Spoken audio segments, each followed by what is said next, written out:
남들한테 잘 보이고 싶어서 내가 진짜 이렇게 살고 싶지만 되게 착한 척하면서, 욕하면서 살고 싶지만 봉사하고, 돈 쓰면서 살고 싶지만 기부하고. 그러다 보니까 나도 좀 불만이 약간 있는 거죠. 약간?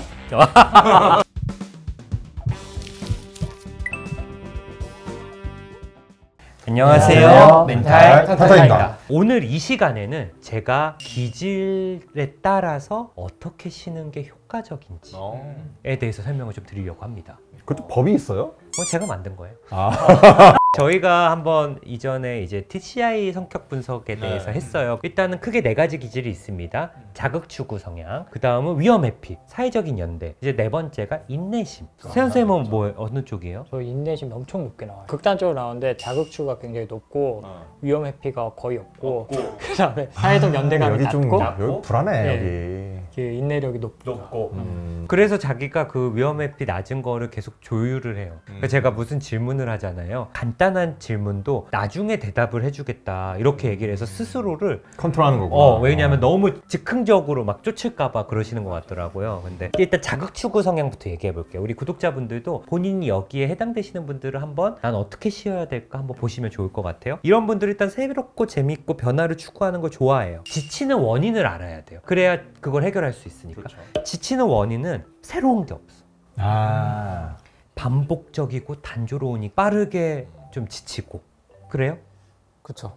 그러니까 도파민 좀 떨어지는 느낌이 들거든요. 그쵸. 근데 새로운 거 있으면은 에너지가 막 올라가고, 예를 들어 아이패드 미니를 사고 싶다 이러면은 되게 기분이 좋거든요. 네. 근데 또 이런 분들이 반복적인 거에도 지치는데 동시에 너무 많은 걸 막 재밌으니까 하다가 또 번아웃이 되기도 해요. 이런 부분들 때문에 지칠 수가 있고요. 그래서 이런 분들의 휴식 방법은 새로운 거를 하기는 해야 되는데 조절을 해야 돼. 하던 거 하면서 새로운 거는 본인의 어떤 컨디션 생각해서 한 번만 선택적으로 본인이 좀 조율을 해주셔야 되고, 그리고 뭔가 반복적인 거에 작은 재미, 작은 변화를 좀 넣어야 돼요. 회사를 갈 때 매일매일 똑같은 길로 가면 지루해. 그러니까 오늘은 버스가 아니라 지하철을 타고 가볼까? 뭐 이쪽에서 갈아탔다면 이렇게 한번 가볼까?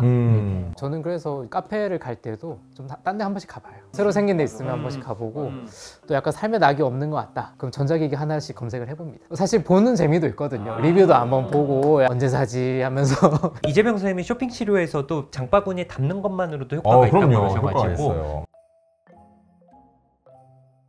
그 다음에 이제 이재병 원장님 같은 위험 회피 성향은 안전하고 예측 가능한 걸 중요시하고 위험을 회피하는 사람이니까 어떨 때 지치냐면 좀 새로운 상황, 변화가 주어지거나 아니면 주어질 상황이 예상이 되면 그걸 피하려고 막 과도하게 활성화가 되고 그러면서 막 사소한 변수까지 생각하면서 에너지를 쓰고 이제 완벽주의적인 성향, 실수나 리스크 줄이려고 여러 번 반복해서 보는 거죠. 이럴 때 이제 이재병 원장님 같은 경우는 걱정하는 시간을 딱 정해놔야 돼요. 정해놔야 돼. 아예 이제 종이를 펼쳐놓고 걱정을 거기에 쏟아 붓는 거예요. 시간 줘서 이렇게 종이에 적고 어떻게 할지 정하고 그걸 행동으로 맞추고 언제 그 행동을 할지까지 정해두면 머리에서 좀 비워지는데 누워서 머릿속에 생각해봐야 계속 맴돌거든요. 똑같은 생각 계속 해요. 억눌러도 막 튀어나오고 막 그러니까 아예 야 이 시간에 마음껏 뛰어놀아라.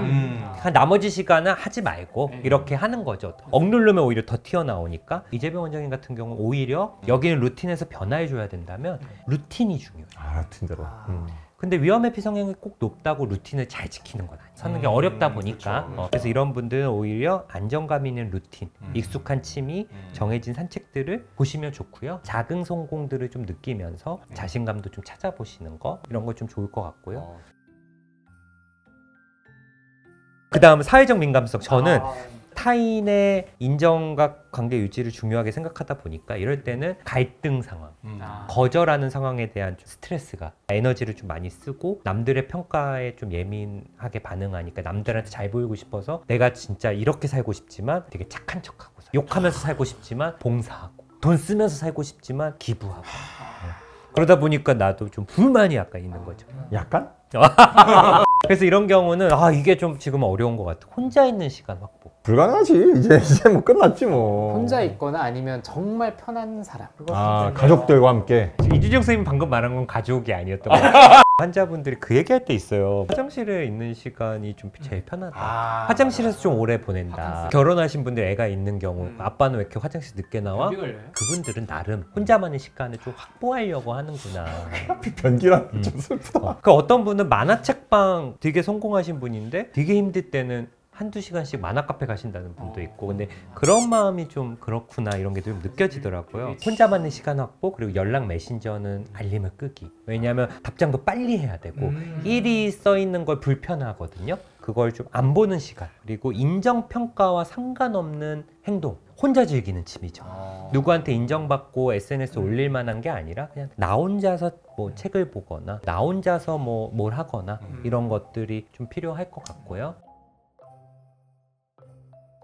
이제 김세한 스승님 인내력이 굉장히 높으신 분이죠. 목표를 향해 꾸준하게 포기하지 않는 기질이 있는데 이런 분들이 이제 단점은 목표 달성까지는 멈추지 않아서 회복할 수가 없는 거예요. 그러니까 인내력이 너무 높으니까 보통은 인내력이 낮으면 아, 좀 그만할래 쉴래. 근데 이분들은 몸이 힘들 때까지 계속 하니까 너무 크게 지칠 수가 있는 거죠. 어떻게 보면 한 번 지치면 예, 뭔가 조금만 더 할 수 있잖아. 이렇게 버티고 버티다가 뭐 수면 부족이라던가 과로하는 경우가 있고 그리고 인내력이 높은 분들의 또 단점이 인내력이 너무 낮으면 꼭 단점이 아닌 게 인내력이 낮은 분들은 이렇게 하다가 안 되잖아요. 방법을 찾아요. 다양한 시도를 한다는 거죠. 요령을 찾고 인내력이 높은 분들은 오히려 이게 좀 딴 데로 가고 있는데도 계속 이렇게 절벽으로 가도 계속 되겠지 참으면 되겠지. 그러니까 어떻게 보면 요령이 없는 분들이 또 인내력이 높은 분들이라서 이런 분들은 일단은 중간 쉬는 포인트 만들어야 되는 거예요.